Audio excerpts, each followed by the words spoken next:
Hey everyone, James here. So recently the ALS Ice Bucket Challenge has been revived, partly due to the fact that former in-ring competitor for AEW All Elite Wrestling, Tanea Rebel Brooks, had to retire. And I wish her the best. She's going to fight this thing with every last ounce of energy in her. Now, before I go into the challenge, I want to give everyone a brief history about ALS itself.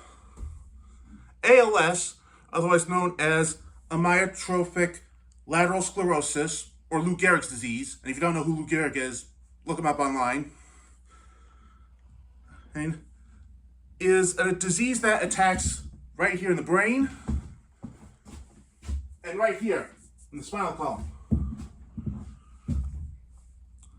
Now it starts off with muscle twitches, weakness in the arms and the legs, and eventually cause the person who has ALS to suffer problems with swallowing.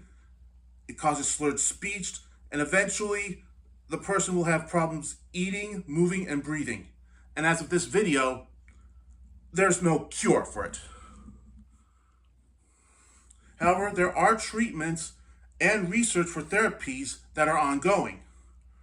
While the cause of the disease is not yet fully known, the disease in a small amount of victims is congenitally inherited from one of the parents. Now, there are tests that show if someone has the disease,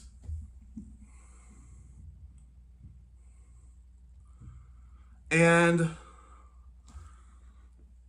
that includes the following: an electromyogram, in which a needle is inserted into the skin through various muscles, and that test records electrical activity of the muscles when they contract and when they're at rest. And it can also determine if there's a problem with the nerves. Then we have a nerve conduction study, in which it measures the nerve's ability to send impulses to the muscles in different areas of the body. It can also determine if you have nerve damage there.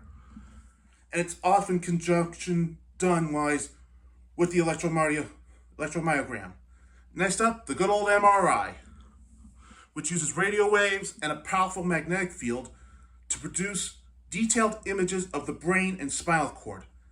An MRI can also reveal spinal cord tumors, herniated discs in the neck, or other conditions that might be causing the symptoms. An MRI is used mainly to rule out other conditions as well. It can show changes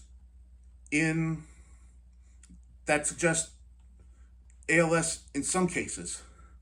Then there's the usual blood and urine tests, nerve biopsies, muscle biopsies, and a spinal tap, which involves inserting a very small needle between two bones in the lower back. Sounds fun. Well, now that you know about the disease, let's talk about the Ice Bucket Challenge. The first place, where to do it. Now, it might be a good idea to do it in here, in a bathtub or a shower. That would be a good idea. Alas, there's a problem with this area. The floor itself. Usually in a bathtub, ice doesn't melt really that quickly, and if you're in a shower floor, it will come all over the floor, not only of the shower, but also in the bathroom floor.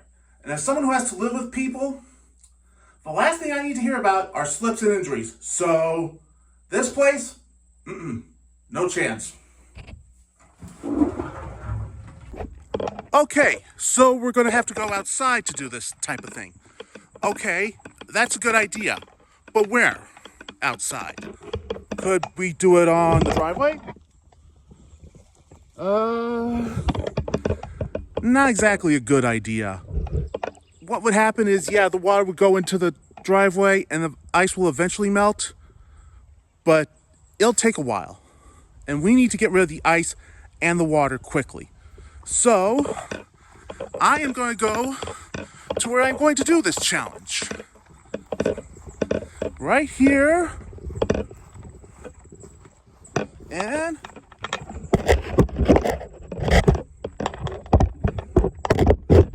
right now, behold.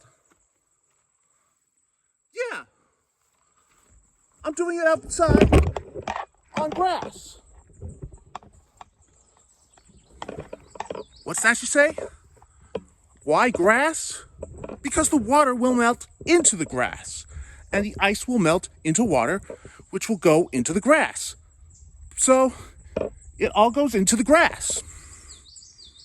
Next up, the ice. Usually, fresh ice from the freezer works the best. But if you don't have that, getting a 5-pound block from the Mega Mart works in a pinch. Now, the bucket itself. Now, for me, the most optimum ratio is a 2-to-1 solution. 2 parts water, 1 part ice. But the question is, what's the right type of bucket? Well, I've seen this challenge happen before in the past. Usually with stock pots, pasta pots, pitchers, vases, little things, but it's called an ice bucket challenge. So the proper thing to use would be a bucket. Preferably a 5-gallon one if you can handle it. If not, go ahead and go for a 2.5-er. I'll be all right with that. Enough talk, let's do the challenge. Okay, so I'm outside. I've got my grass. Got my bucket of water. Almost did it to myself a little too easily. A little too early. So here we go. I'm James Faraci. While I have not been challenged to do the ALS Ice Bucket Challenge, I am challenging those who I tag in this video to do so. Okay? Here we go. 3, 2, 1. Oh! Holy! Oh! Oh! Wow! Oh, that's cold! Oh, that's cold! Took my glasses off! But I did it!